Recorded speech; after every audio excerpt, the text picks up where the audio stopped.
Today we're having a conversation with the great Ken Pooch van Druten. We're going to talk a little bit about my personal setup, which I'm traveling with a lot, and it's LV1.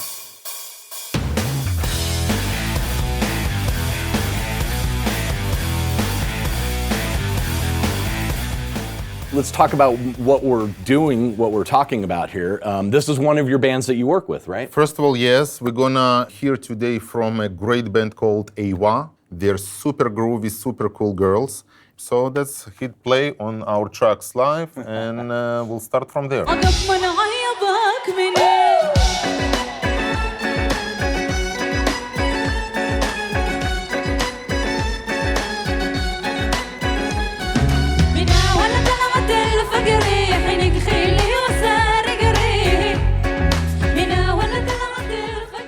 Cool, man. Sounds really great.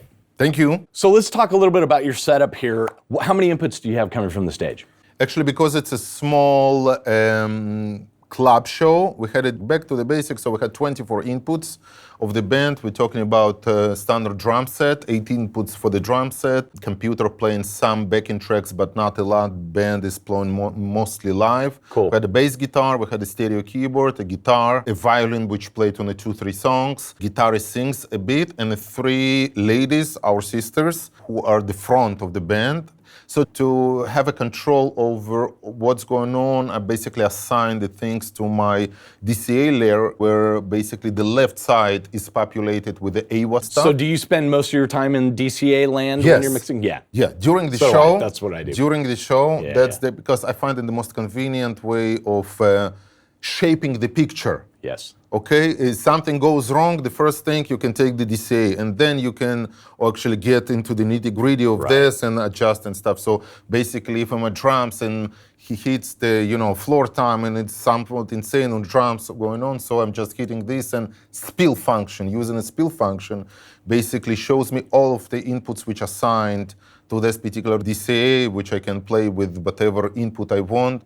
That's kind of basic layer for the show. And these are all, to point out, there's no outboard effects here. It's all internal wave stuff. All So in the you're box. using H-delay and True Verb. Exactly. Both of which I use all the time in my stuff as I well. love those plugins because they're light and very efficient. And being light And sound quick, great. and they sound great.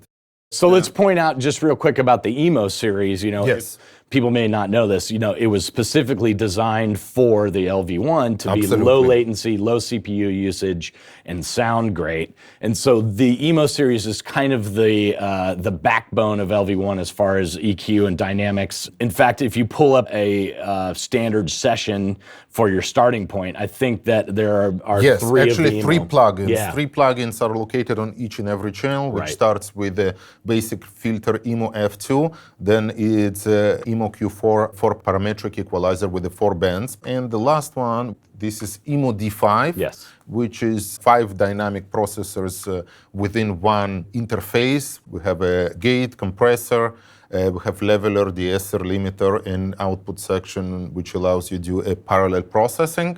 And this is the basic 3 plugins, as you said, as you noted, basically on every basic channel, default. So it's LV1 like, yeah, channel. that's your default way. And then you could take all those off and use whatever plugins you wanted to use, but that's kind of the default channel strip, right? Absolutely. So it's all the tools that you would need that you're used to with Absolutely. other consoles.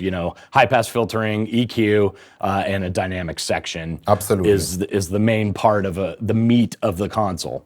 Having so many different colors and tools in your toolbox sure. always helps, because life situation isn't predictable. Life situation changes all the time. We have different kind of vocals with different kind of situations, so that helps me to shape it to the level of where I want it to be.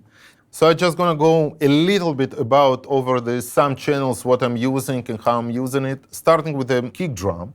What I have here, it's my eMo D5, which I love, and I use it as a gate in this particular situation, no compression. I have the SSL. Well, you have to love the E channel, it's one of my SSL E favorite channel, plugins. and some Trans-X White to get some transients out. I use it on the snare a lot. It's interesting that you're using it on kick drum. This plugin, it really helps me to stick out the drums and have it nice and pointy and a little bit of that attack going on. It never disappears. Cool. That's what's great about Trans-X.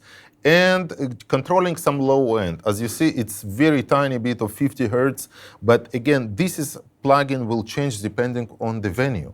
Yes. Some venues with lots of subwoofers, I'm really gonna bypass it. Very similar approach to the snare drum, although somewhat slightly different settings. No eMo-D5 in this one, but I have the standard F2 just to shape a little bit. Cool. Some drums, and my probably favorite frequency around 190, 180 hertz. Meat of the snare drum. Exactly. Yeah. So I always found it happening around 180, 190 hertz. Yeah. SSL, how you can do it. Just if you no need even for SSL, just throw the SSL out. It's never going to make it worse, And Trans-X, it's just salt and pepper. SSL, it's always good. Do you use in the SSL? Do you use the dynamic section? Do you use the Sometimes compression? I use the compression on this because I love it. I think it's great. It's a great sounding compression. Actually, I do use a compression on this, cool. And then a snare bottom, which is nothing extraordinary. Toms, again, pretty similar approach as my drums. I usually use some combination of eMo-D5 for the gating, some SSL probably for the dynamics a little bit, some EQing, and Trans-X to get it stick out in the mix.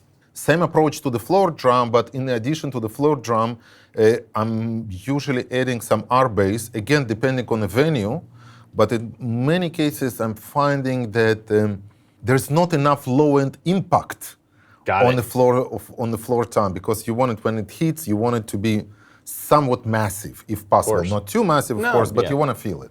So, and it's definitely, floor tom already belongs to the kick family of percussive instruments. Yes. So some R-bass always is in here, again, depending on frequency and amount, always depending on the venue and on the source itself. And overheads.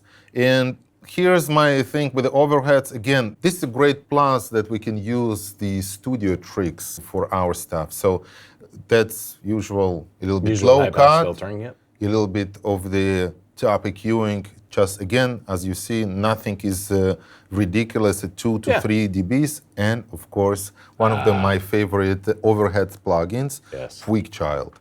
It makes that soft without, it's not harsh. Overhead's never harsh. And it brings it just a little bit up, and together with everything else, it kind of finishes your drum sound. It's interesting, when I started as a recording engineer in the late 80s, I worked at a studio in Los Angeles called Ocean, and they had 5 or 6 of the stereo Fairchilds. And they were always in the back rack, and nobody ever touched them or used them. But this one engineer, a very famous engineer, I won't say his name, but always came in to work at Ocean, specifically to work with the Fairchilds. And that's what he did with them a lot, was overhead stuff and cymbal stuff. And I learned that from him. And so when Waves modeled, Jack Joseph Puig's Fairchild, I was so in heaven, because I'm like, oh, I know this from analog days. Now I have this plugin. So it's really cool that you're using it in the same way. Well, to be, being completely honest, and I have to disclose that I picked that trick from you. So that's funny. Oh, cool. You see, but that's where I learned it from. So yeah, this is how it goes. You know what? This is a great conversation, because I always tell people I didn't make any of this up. Everything that I do to this day as an engineer was not something that I went, oh, I'm so smart, I know how to do this. It's because I watched some of the best engineers in the world do it. And I think it's our job to pass that on to other people. So gentlemen, really learning awesome. from the best, it's always worth it.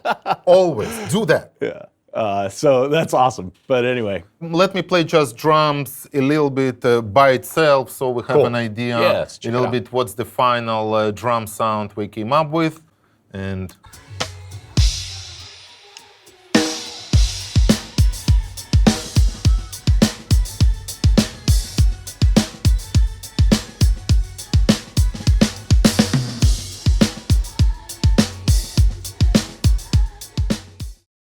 So we can hear it's pretty massive. It's Guy's right got in great your groove. face. Great It's a groove. great groove. Yeah. You can really hear the R bass on the kick drum, you know, getting that low, you know, 50 hertz in there, especially in a smaller club kind of situation. You need to, you know, You always wish oftentimes sometimes in a big arena that you have that tight low end like you can get in Oh a club. man, I know. It's amazing. Absolutely. Yeah. So that's pretty much the drum story. By the way, what I'm used right now, I use the solo, and everybody, for those who using LV1 and learning LV1, solo usually we're using to hear or audition audio in your headphones. Correct. And right now we actually hear it in a PA.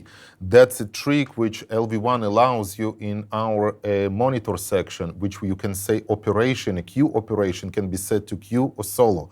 When it's in a Q mode, when I'm gonna solo my drums, I'm gonna hear it only in my headphones. Yep. In a PA, it's gonna play the full audio, full playback, without soloing actually the They call it particular. destructive solo. Absolutely, Right? solo in place. That's Yeah. another name for this. So actually, in here we call it solo in place. We mark it as solo in place. So Yeah.